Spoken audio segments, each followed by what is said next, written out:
All right, today we're going to cover the deep dive for October the 7th. It's going to talk about buyers, something that we need to understand. Just remember, understand that we sell and market commodity. Housing is a commodity, just like pork bellies, just like gold, just like gas, just like petroleum.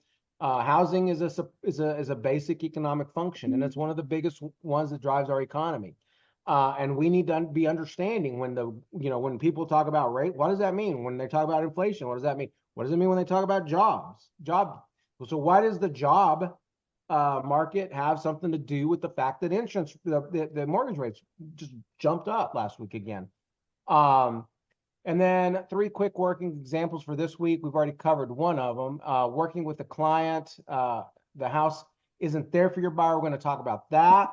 Marketing items. I don't have any money. I'd hoped that Brittany was going to be on. I'm going to go ahead and email this to her because this is a place that she's at. And last time we were working together, she made some comments on, she really wants to do a lot of different things, but sometimes when you're doing your marketing stuff, that's why I'm really big on pushing your Facebook.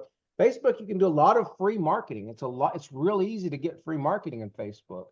But when you start talking about throwing postcards, boosting posts, subscribing to something like a Keeping Current Matters, those things start costing money.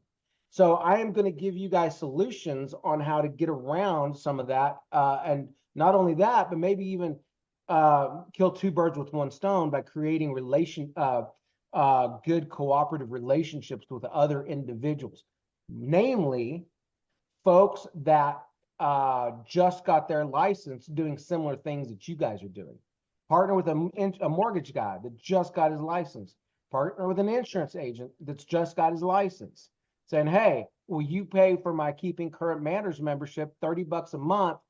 And every time I send something out, I will make sure that you are co-branded on everything I'm doing. And if I get something, I will send it your way.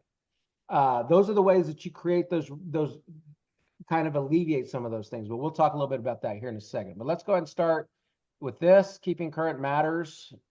Why did it do that? Oh, wait. Yeah, that's fine. Okay. And we're going to do I'm sorry, I just had lunch too. All right. So just so y'all know, and actually, I was actually in this yesterday. So guys, just so y'all know, this is something called Keeping Current Matters. I could probably get my mortgage lender to pay for this. I don't ask for that kind of stuff. I mean, honestly, I probably should. I just don't have that kind of time, but because I'm always running so fast, I don't have time to put these things together. But if I ask Chuck, hey, Chuck, will you pay for this?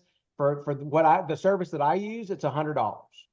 But you can get this service for as little as $30 a month, maybe $25. I can't remember. But look at all this content. This makes you the professional, right? All you have to do is, and the reason you can definitely use the one that we have. The issue becomes, okay, if you wanted to use this graphic as an example, and you wanted to show your logo and or add your banner to it, the issue becomes this is Liberty Realties. It only allows us to put Liberty Realties.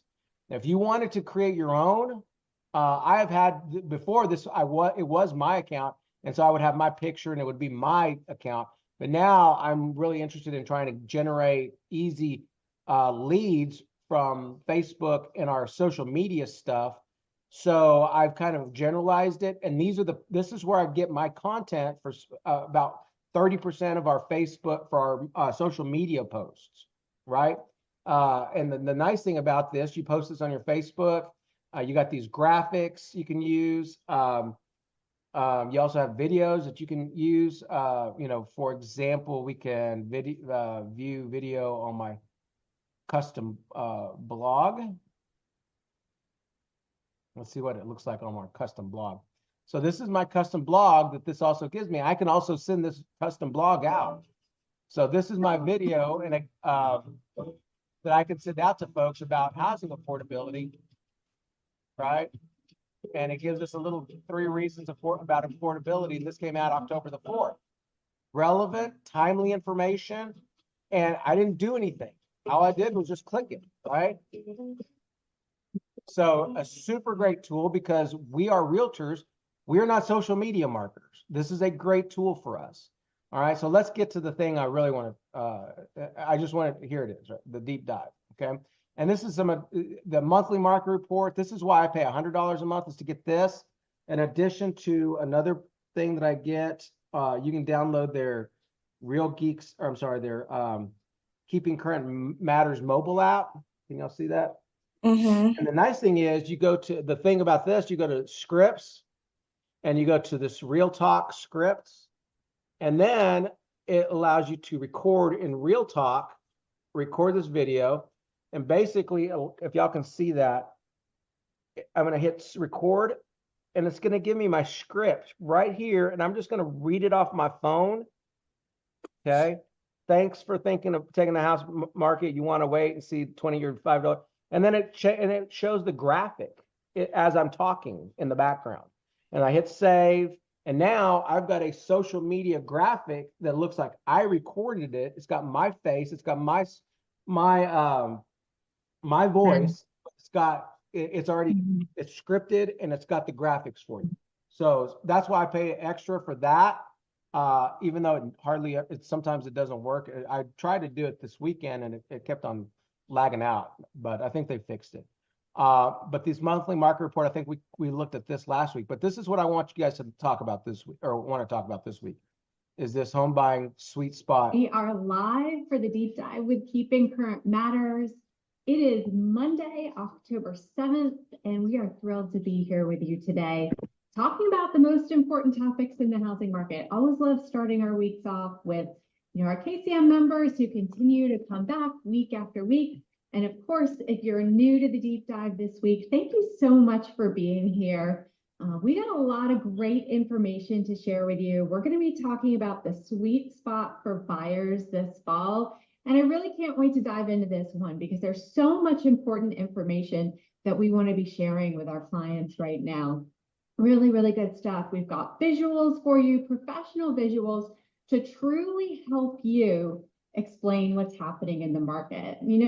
We do these deep dives every week to make sure that you have the tools, the resources, and like we said, the professional visuals that you need to be the expert in your market. So we're going to be talking about the sweet spot for buyers this fall. And quick reminder on why we start our Mondays out like this, because most agents know what's happening in the market.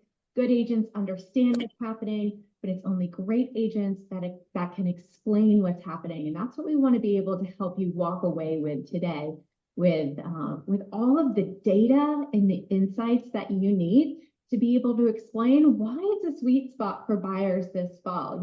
There's a lot of buyers out there that are waiting for next spring, that are looking at the market and thinking, I think we're going to have better conditions in the beginning of 2025.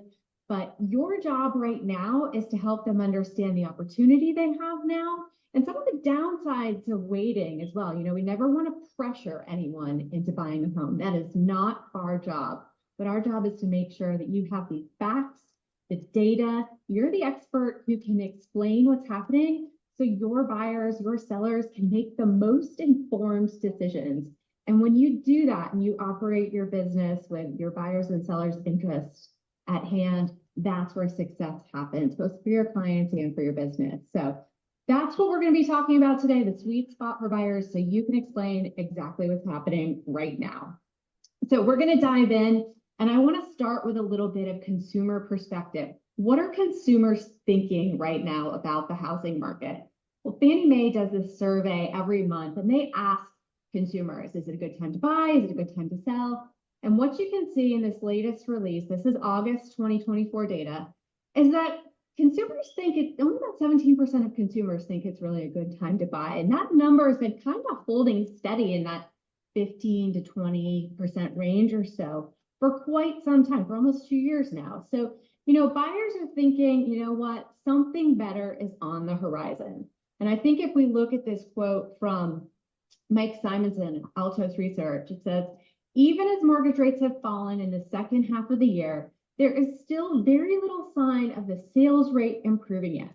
It doesn't appear that home buyers are particularly motivated by payments that are 14% cheaper now than they were in May.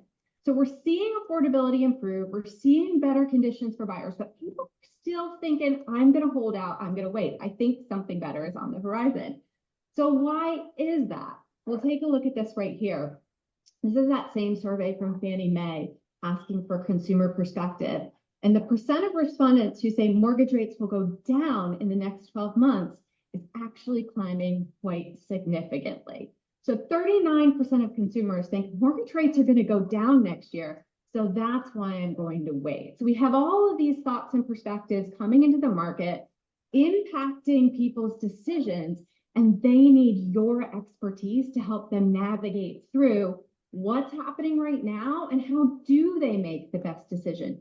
Should they buy now? Should they wait? You know, that's a very personal decision based on people's different perspectives, their experience, whether or not they're ready to buy.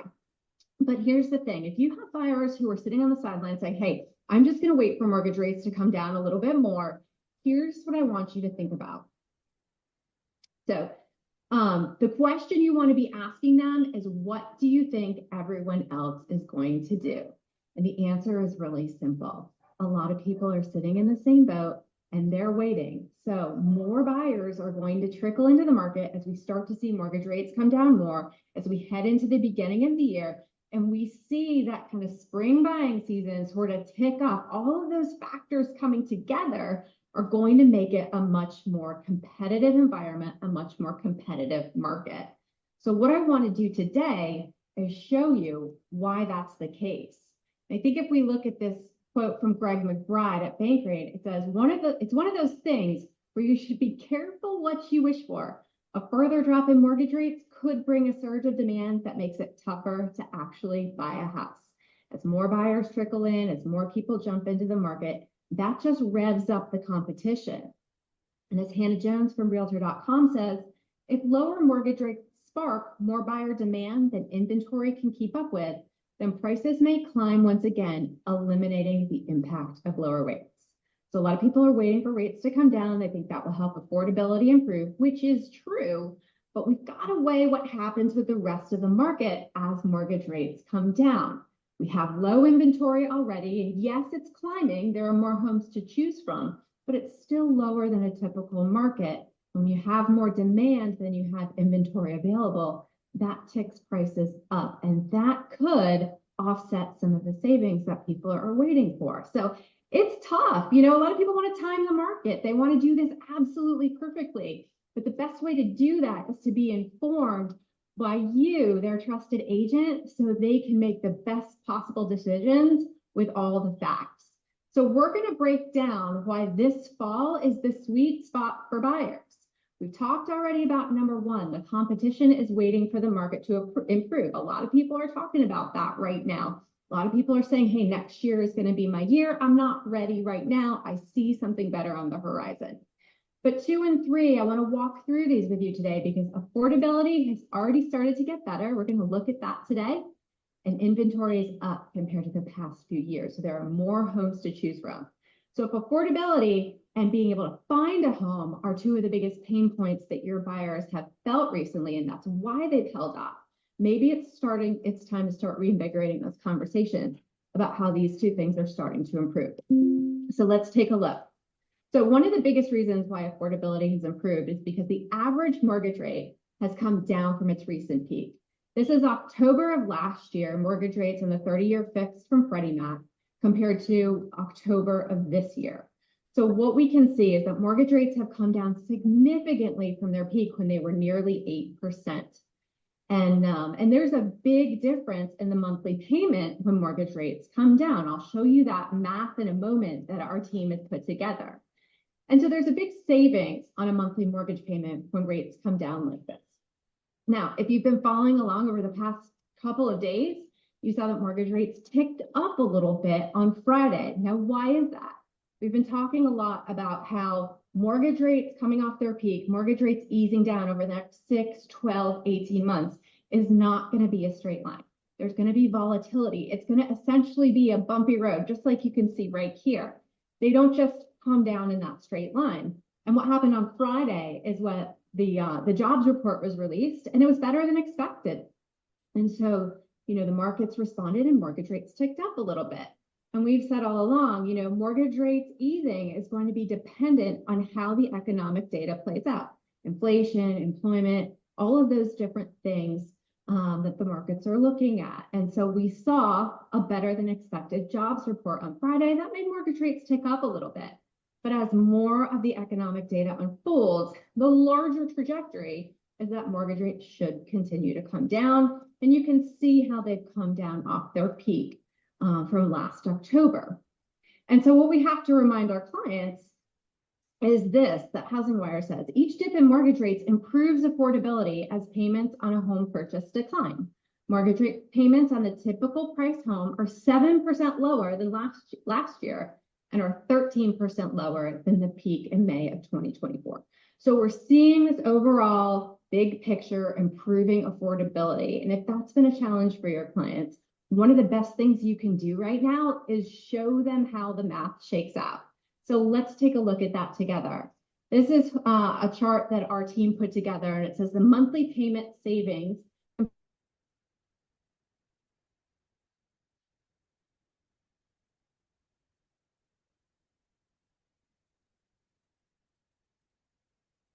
I can't hear. I can't hear you.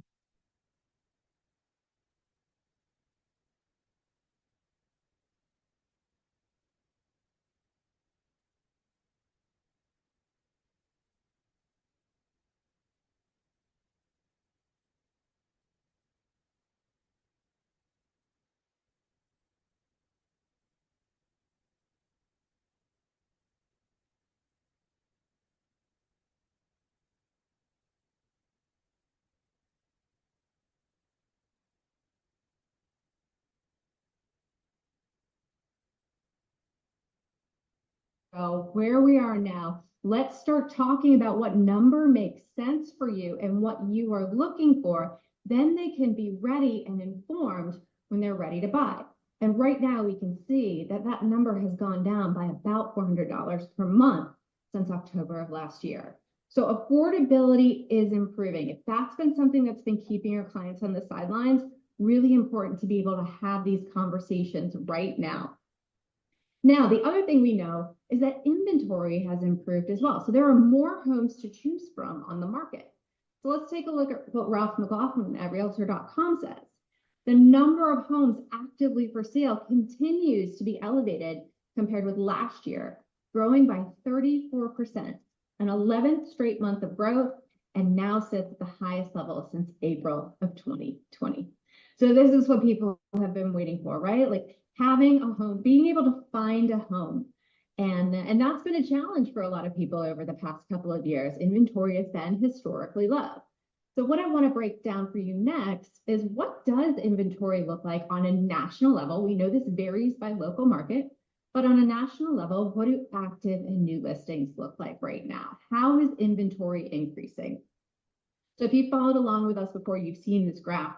This is the number of homes for sale continues to climb. These are active monthly listings over the past year. Sorry, going all the way back to 2017. So what you can see in that white line in the middle, that's 2024. You can see that active listings started out low at the beginning of the year, but they started to climb at a rate a little bit faster than normal. So look at those orange, yellow, and green lines down at the bottom. More inventory compared to the last few years. So we're seeing that uptick. Certainly not as much as we saw in those more normal years. You can see those lines at the top in blue and gray. Inventory hasn't really hit that peak yet, but it's certainly climbing at a faster rate. So more homes on the market. And a lot of people are saying, hey, this is because homes are staying longer on the market. They haven't sold as quickly. We've seen mortgage rates tick up over the past year, and that's made inventory grow. And while that is true, I want to show you something really, really interesting that our team pulled for this deep dive about new listings in September. This data just came out last week. And what you can see on new listing counts right here, look at that same white line. That's this year. And what we see in September, from August to September, is that new listings ticked up over the past month. Now, that doesn't normally happen at this time of year. Look at all those other lines coming down in September. But in September of 2024, we saw more new listings coming onto the market. So what does that mean? It means homeowners who maybe have felt rate locked are thinking, okay, maybe I'm ready. Maybe as I see mortgage rates start to ease, this is my time to list my house, make a move. We're seeing more inventory from August to September. So that's a big change. Now, 1 month does not make a trend. So it's something we're certainly going to watch. But if you have buyers sitting on the sideline waiting for both rates to come down and more homes to be available, this fall might be the sweet spot to hit both of those. Because what do we know? As rates come down and we still have low inventory, as people jump in next spring, that's going to put upward pressure on prices. So being able to get ahead of that competition, ahead of the other buyers who might be waiting, could be the differentiator for your clients. As Business Insider says, waiting until next spring or summer should also give you more inventory to choose from. That is likely true, but you'll likely be up against greater competition since it's the peak buying season. So a lot of people are trying to time the market to come back in the spring. And if you have buyers that you want to help get ahead of that, now's the time to help them make that move, help them understand exactly what's happening. Because as Danielle Hale says, I expect we'll see this mortgage rate drop start to bring buyers in the spring market. We'll see somewhat of a busier fall than usual, but I think a lot of home shoppers are going to use this information to plan for the spring season. So spring of 2025 is going to be even bigger. That's the bottom line. If you have clients who, want to get ahead of that competition, ahead of other buyers, doesn't necessarily mean we're going to see a whole flood of buyers coming into the market in the spring, but we're certainly going to see more activity. If you've been following along with us with our forecasting, we expect more transactions in 2025. We expect more activity. So if you have buyers who are ready, willing, and able right now, showing them the data, helping them understand the upside and the downsides of either buying now or waiting, super, super important. And you can be the expert to help them do that, to help them make the best possible decision. So as we wrap up, make sure you're communicating this, make sure that you're talking with your clients, helping them understand what's happening right now, be that expert they can count on. And we always have great resources for you to be able to do that. So professional content to be the market expert. If you want to record a video on this, super easy to do with Real Talk. KCM members, you have access in your membership to lots of different resources, social graphics to start the conversation, blogs to share as the expert, video scripts to record, you name it, it's there for you. And if you're not a KCM member, head over to trykcm.com so you can have access to all of these and check it out.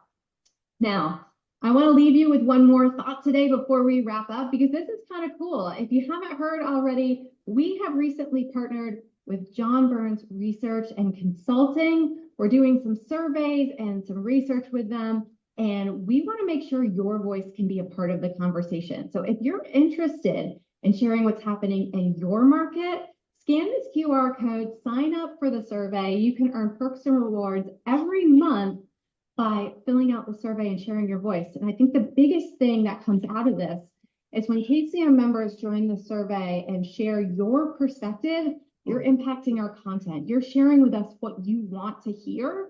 And then the data is coming back. As we have the data, then we can create content to help you solve your pain points, whether that's getting buyers off the fence, helping sellers understand the benefits of listing, whatever it may be.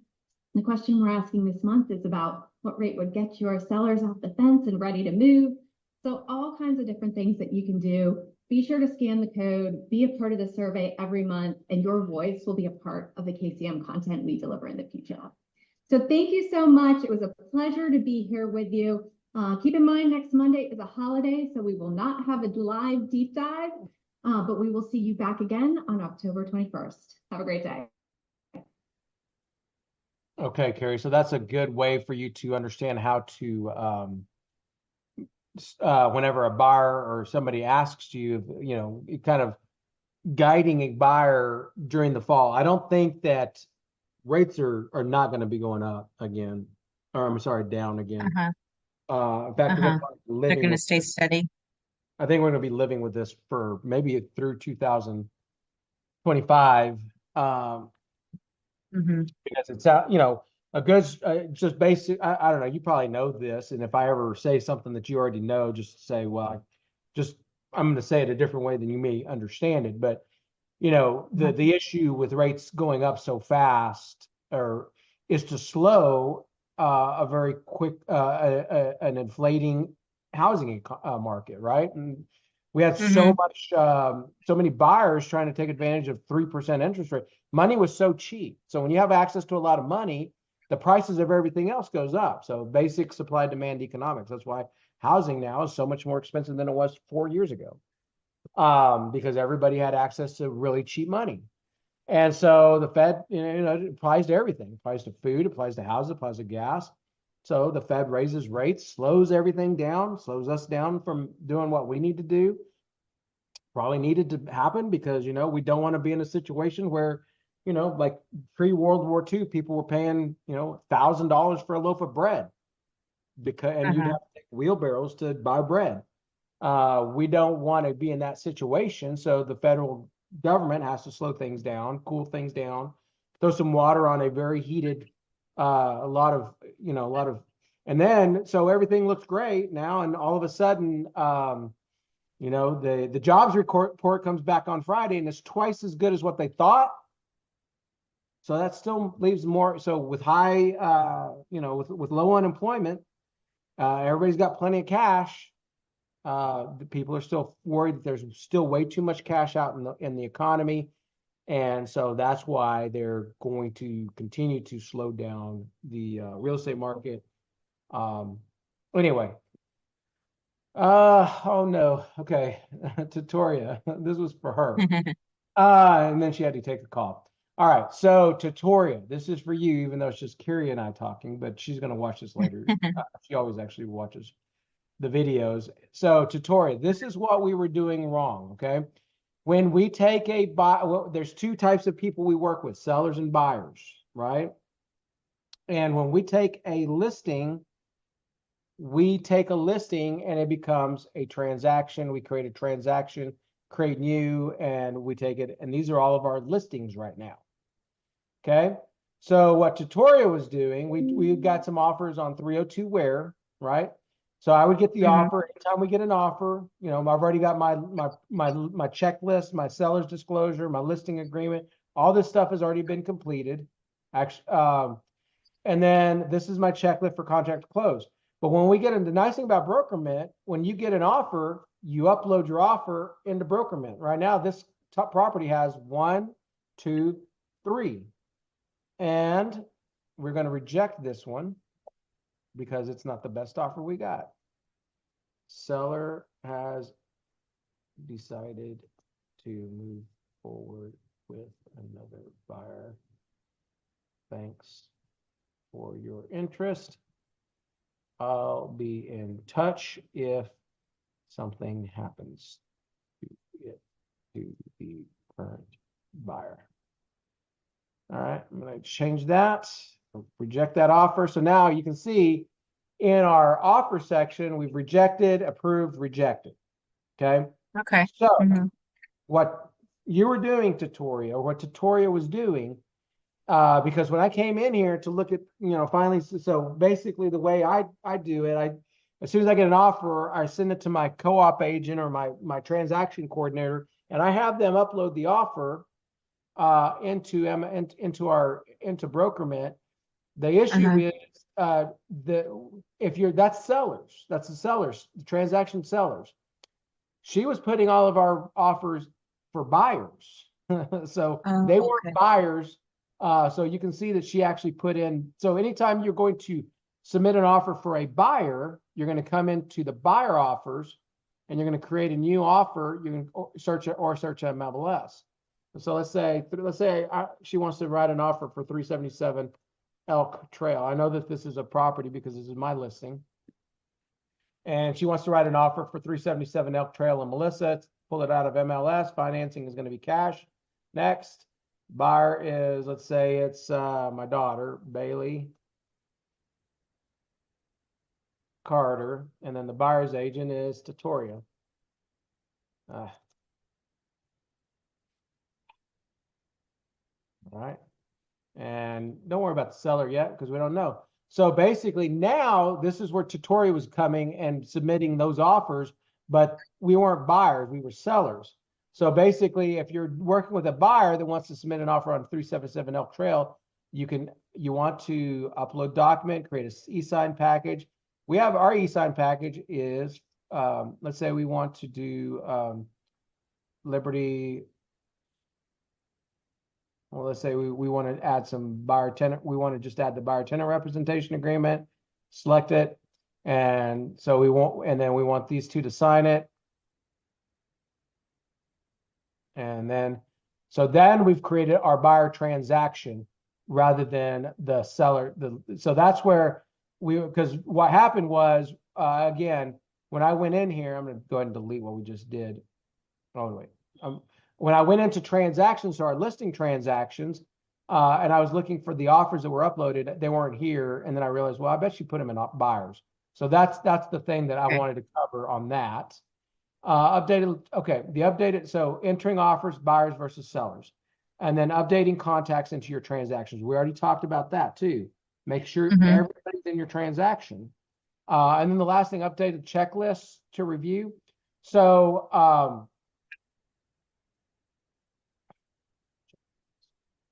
so yesterday I spent some time. We have four the checklists that we're going to use primarily most of the time are these 4 checklists.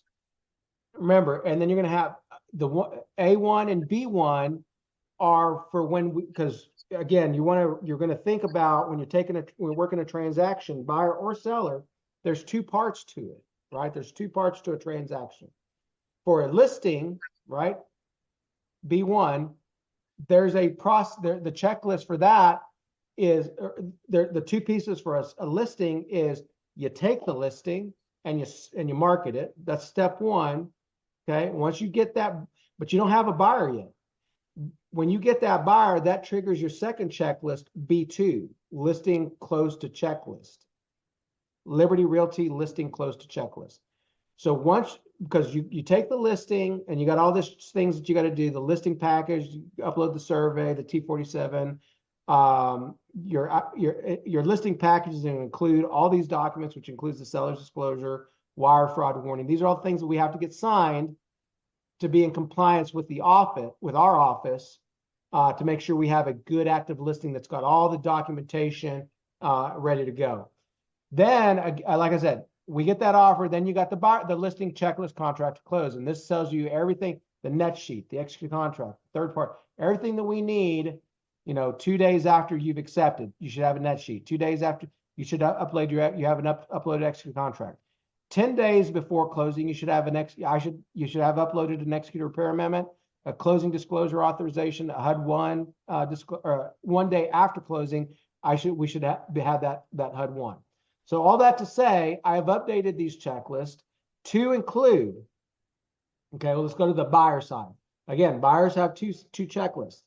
We just met them, we're representing them, we're showing them houses, but we don't have a house yet. The second checklist gets triggered. A2 is triggered as soon as we have an executed contract with our client. So right now, actually, what we probably need to do at some point. In fact, you know what I want you to do is practice today, Carrie. I want you to create a new file for our buyer clients, Christian and Gretchen. Put them as you're the transaction owner, or that I'm the broker, and that you're the contract, or that we're working it together, and then you put our client's information, and that's our buyer checklist, and we can go ahead and start. So once we get that in, we can go ahead and have them work this for, because we need to do this first checklist with this client. We haven't done it yet. The first checklist is going to be IBS, the wire fraud, the residential buyer tenant representation, the short form.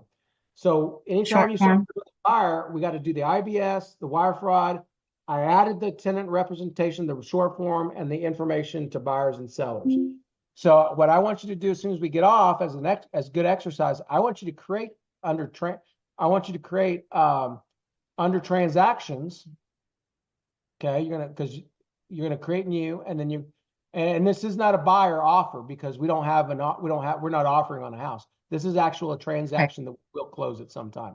So transactions Okay. will be buyers and sellers, but transactions is not for buyers where you're going to submit the offer. The buyer's offer comes under under the section. So you would create new, Uh-huh. put in all our clients' information, Uh-huh. and then and then we can add them to checklists. For example, let's say this is the one that you just did. You go to checklist and you add the Liberty A1 checklist, add that, and boom, there's your checklist. Now we got to get this signed, use forms, next, and then we would type in our clients' names, buyer, and then we would get them to sign these things electronically. Okay. So those are the things I wanted to cover brokerment wise. Let's go back to that. Again, making sure that you're entering your offers for buyers in the right place. Sellers and buyers transactions go in a totally different place. Two, I've updated checking the checklist for the buyer's rep documentation, and then updating contacts in your transaction, make sure everybody's included in your transactions. All right. So having said that, let's go on to our next slide, working with a client when we're talking about reviewing emails. Okay, and this is one thing I really wanted you guys to look at or to think about when we're talking about working with clients in their transactions. So, and this came up yesterday, and let me see if I can find this.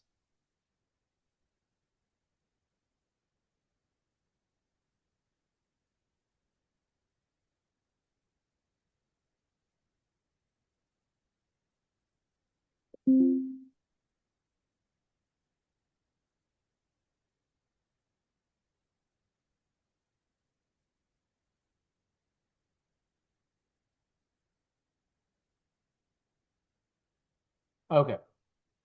So this is the string of, so one of the things that, just covering this real quick, working with clients, the one thing that you really want to think about when you're working with a client, especially a buyer or a seller, is anytime I get off the phone or I work in an email or I'm fixing to call somebody, I think about what is it that I would ask if I was in this as the buyer or the seller? Or what is it that they do not know to ask? Because that is the thing that we need to make sure, that is the thing that differentiates us from other agents. And this is where a lot of experience is really important. And so I'm sitting here yesterday thinking, well, it looks like we're going to get this house under contract on where, but then I realized that this was an older gal, and she was going to probably be paying a lot of capital gains tax on this property because she has owned it for a while. That she probably the capital gains on it is pretty high. So I laid out the inspections are going to happen at 10 o'clock on Wednesday, and then I realized when I sent this email, I'm like, I probably should mention something about capital gains to this gal, because if it was me, I would not want to be blindsided by the fact that my realtor just sold a property for me and he never mentioned anything about tax consequences, right? Now, I can't advise her tax consequences, but I did say, hey, by the way, and I sent that email out about inspections. I'm thinking, man, I probably should mention to the fact, because it's my duty as her agent, is making sure, hey, if you're going to get a lot of money on this thing, this is the way that you can save some of that money. You can put it in a 1031 exchange and you don't have to pay taxes. You can kick that can down the road a little bit. So, and then I said, you know what? Not only that, but I'm talking to an elder lady that probably doesn't even know what a 1031 is, right? And so I sent that email out, and then I realized, you know what? I'm talking shop talk to a lady that probably has never heard some of these terms before, right? And my job is to educate my client, not confuse them even more. So when I sent that email out, I'm thinking, man, I wonder if Bertha has does she even know what capital gains are? Does she know what a 1031 exchange is? Does she know what a Delaware state trusts are? Because I mentioned all those things. And so it's real simple. You need to educate somebody. Don't think that you got to do it. Go to YouTube and Google it. That's all I did. And I just found 3 little 4-minute videos or less that gives highlights about each one of these things. These are the kinds of things as an agent we have to be able to know we need to know the questions that our clients don't even know to ask. And that's where real estate becomes really important in people's lives, because imagine those guys, I think about the kid that got his license at 18 years old, right? And got his license and came into the brokerage. Not that I have any doubts that he wouldn't have been a really good agent, but does an 18-year-old know what a 1031 exchange or capital gains are? I do, because I've been doing this a long time. Honestly, probably everybody that watches this training, some of you may even know what a Delaware State Trust is or a 1031 exchange. This is the importance of being in the business and learning it. These are not things that I learned overnight, so don't think that you need to learn everything today, but understand that if you ever get in a situation, you can always call me and say, hey, JJ, how do I, this is what's going on in this transaction. What questions are my clients not asking that I need to tell them about? Because this has actually happened. I've talked to Rella about this. I said, Rella, we were talking about a transaction, not even talking about it, but the more I talked to her about it, I said, well, Rella, have you talked to him anything about tax consequences? And she goes, no, because it's a piece of raw land that they're going to make a lot of money on, and it's going to be taxed quite a bit, capital gains wise. So I said, you need to mention that to them. And so if you ever get in a situation, especially more, those of us that don't have as much experience as some of the others, always reach out to me and say, hey, what questions are my sellers what questions do I need to be informing my clients that they have not asked me yet? Okay. All right. So that's something that I wanted to cover real quick. This is something we're going to probably, since it's already 12:55, I did not realize I was talking so much, but this is something that I want to talk about and I want us to do together next week. Okay, I'm going to give 5 more minutes. I'm just going to give an overview. All right, next week, I'm going to just go into how to do this, take it to the next level, okay, or finish this out. Okay, so what this is, just so y'all know, y'all understand. I have a buyer. Brittany's been helping me with this particular buyer. This client, I helped them buy a house 9 years ago. Now they've outgrown. Their little kids are getting bigger, and they want to move to a certain part of Frisco. And there's only 2 subdivisions. That's it, 2, and they want a pool, right? Let me pull it up real quick. It'll be fast, I promise. Well, I say it will be fast, but usually nothing I do is ever fast. Am I mumbling too much today? Nope. I got like 2 hours of sleep last night. I was in so much pain. Oh no, I know, I'm so tired today. I bet. Okay, so Nap time after this. actually I went to my networking and I took a nap before this, so now I'm gonna so yeah, so these guys want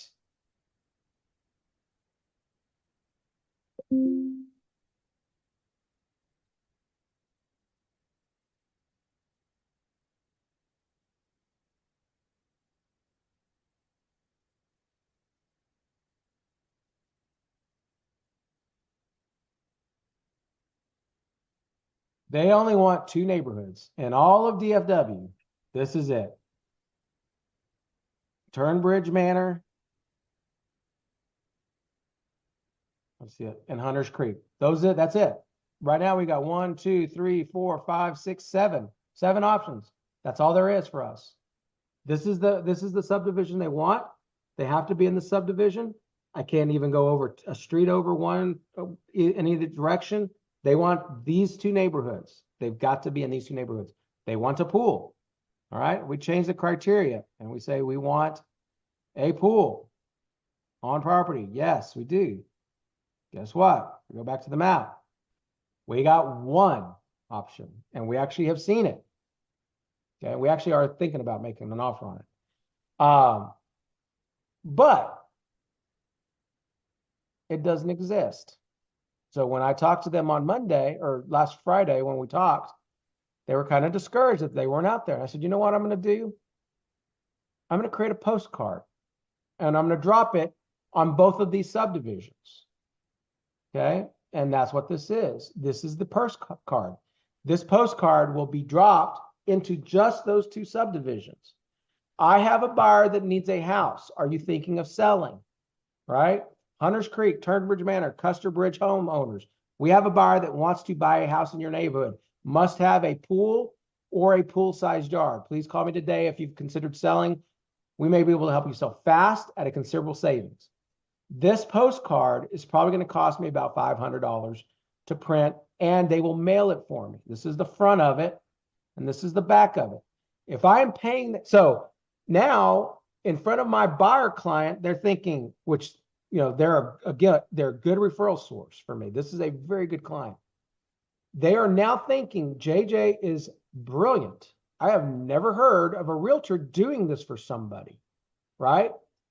And that's true. And sometimes this works. I've had it happen a couple of times where it actually works, where I don't think I've ever closed something off of doing a business, a card like this for a buyer, but you got to think about it. You can't be so narrow-minded in real estate. You got to be able to kill two birds with one stone. What's the other thing that I'm doing with this postcard? I am lead generating. Advertising yourself. Right? So what I did is I'm like, man, I'm not spending $500 on this just for the youngs to try to get a house. If I am going to drop $500 on a postcard, it's going to be a two bird with one stone. Not only am I trying to be a superhero to my client, and maybe we find a house that's perfect for them, right? What kind of referral do you think I would get from a buyer who I helped them find a house that wasn't even on the market with a postcard? They will refer me until their dying days, right? That's number one. You got to look like the part. You got to look the part of being able to get your client what they want. The second thing is, hey, if I'm going to drop $500 on this, I'm going to see if I can get a listing out of it. I have gotten listings out of this. Okay. Not only that, but then I want to put this postcard as a marketing, just a call to action postcard, right? So keep up to date with your neighborhood. Guess what I did yesterday? Crap. I'm going to finish these thoughts, and then we'll save the rest of it for next week. We'll actually do it. We'll go from actually going to the website, showing you guys how to have it printed, addressed, and mailed out and paid for. That's what we're going to do next week. But as an aside, again, I want my $500 investment to be where did it go? I want that investment to be I want my postcard to be a lead generating machine. So again, I'm going to go get out of that. So I created myneighborhoodrealty.com yesterday. I went and bought the domain. I think they have a deal on it right now for a penny. myneighborhoodrealty.com. Is that right? No. Yeah, My Neighborhood Realty. Okay. And look at I bought the domain, myneighborhoodrealty.com, which takes me to a landing page that I created yesterday on our website. And look at that. Hunters Creek, Turnbridge Manor, Custer Bridge.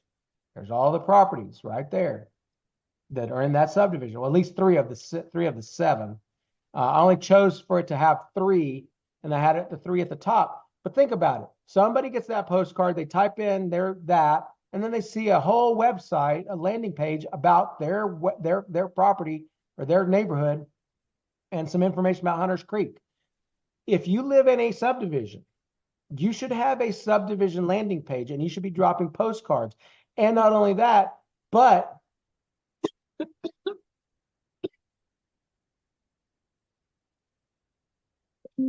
let's say you have like I have a like a little elementary school in my subdivision here in Liberty. It's McKillop Elementary School. Maybe I can put some links to McKillop Elementary School, or some clubs. I can put links to, and then I can create a Liberty landing page for everybody that lives in Liberty, the Liberty subdivision, and kind of get people to come here to learn about their subdivision. And then when they're here on this site, look at all the other things they can look at. They can look at featured areas, home values, agents, popular useful information, market reports, tons of information. You want to drive people to the website, right? So that's another reason that's on there. ValueMyPadNow.com. Yeah. So if somebody, I wonder how much my house is worth. Well, ValueMyPad.com. Now that sounds interesting. I can get a quick. So yeah, they can get on this as soon as they do a Value My Pad. It'll go into our round robin. Somebody will get a lead for this postcard, right? And then on the back side, special listing offer for the next 2 sellers. Again, I'm creating urgency. You want to be one of 2 sellers because you're going to get a reduced commission, but you have to be one of the first 2, right? That's an urgency creation. If 10 people called me, they'd all get the same deal, right? But you want to create urgency. And then find out more at SaveWithLiberty.deals. Here's the ValueMyPad.now.com. And then anytime you do postcards, www.SaveWithLiberty.deals. Let me see. You always want to make sure www.SaveWithLiberty.deals. And y'all can use these things too. Okay, so this requires people to sign up for the commission to learn about the commission savings. And this once somebody fills this out and y'all say, oh, I just got a lead, it was from somebody doing this. Okay. So even though I used to do my postcards to be a lot more driven to generate business for me, right now I'm creating my postcards to be a little bit more round robinish. So when people sign up, it's not only being direct, I'm not only the only one getting the leads. So I'm kind of doing this for the brokerage too. And as y'all can probably tell, we've actually been getting a few more buyer leads in the last couple of weeks, more than I've seen in a while. Also, make sure your QR code's on there if you want. But anyway, this is what we're going to cover next week. And we're going to finish up with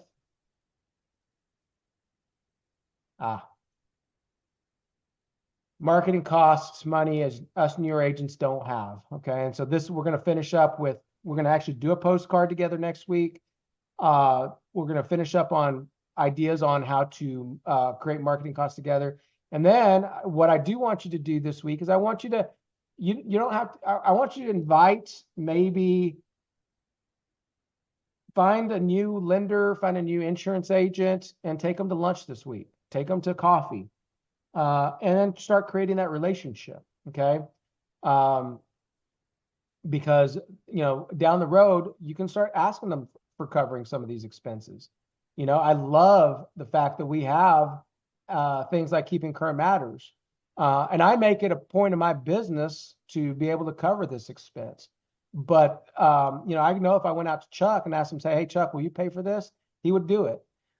These kind of things make my life so much easier because our job, once you start getting, as you're starting to probably notice, when you start actually getting people to work with, buyers and sellers, it is hard to fit all the time in the day. It really is.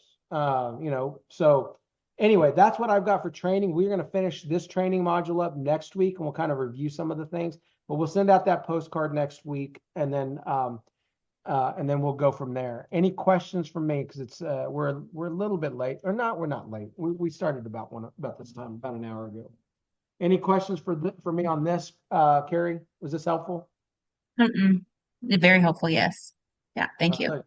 Almost that that wasn't helpful. I'm like, That was very helpful. So, and if you want to get into Keeping Current Matters, and if you just want to poke around in it, I'll definitely give you my username and password. You can get into it and look at it too. Okay. So that's what I got for you guys today. I'm going to go ahead and post once the video gets posted, I'll upload it.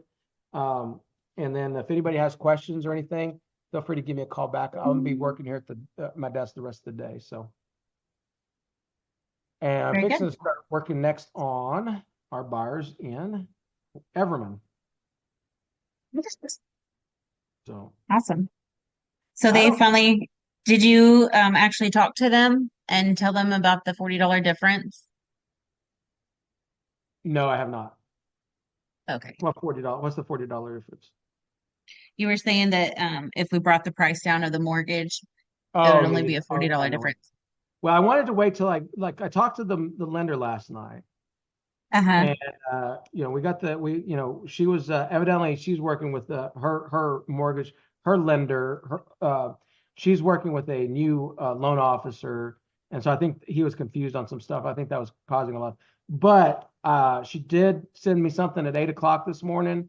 I haven't had a chance to review everything. I'm not real thrilled. I think they didn't really want to go over 2,000 a month, and I think it originally we start under like 1,800, but we end up like 2,300 after year 3. And I'm not really Uh-huh. sure about that. And I'm not sure how they're going to feel about that. Um, Yeah. but I'm sure these guys work. And so I usually don't, you always think about how your clients live their life. And these guys are Uh-huh. working folk. And so they're probably not going to have time to deal with me until 5 o'clock. So I'll start making my Uh-huh. calls. Yeah. But it's really Okay. important, like I said, whenever you're dealing with a buyer or seller, start living their life. What does their life look like? And interrupt Uh-huh. and interject yourself in their life when it's most appropriate and convenient for them. Okay. Uh-huh. Anyway, I'm gonna look at this the rest of the day. I'm gonna look at their and kind of figure out if there's any ways I can try to get their stuff, their expenses down. So Okay. Do you happen to have their last names so I can put it in Brokerment? yeah, it's in there. Is it in there already?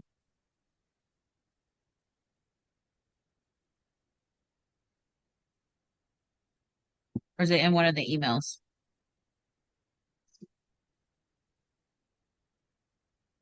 Let me look if we got a lot of stuff on it in there.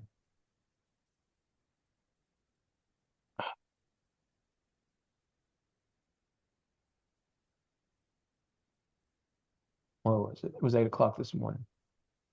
I'm gonna go ahead and Hmm. turn us off record because I'm fixing to start. But anyway, that's the training for the day. I'm gonna go ahead and take us off recording.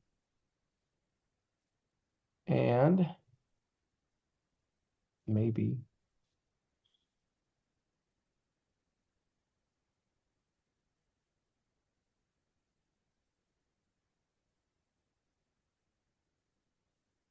So they're doing the buy down method.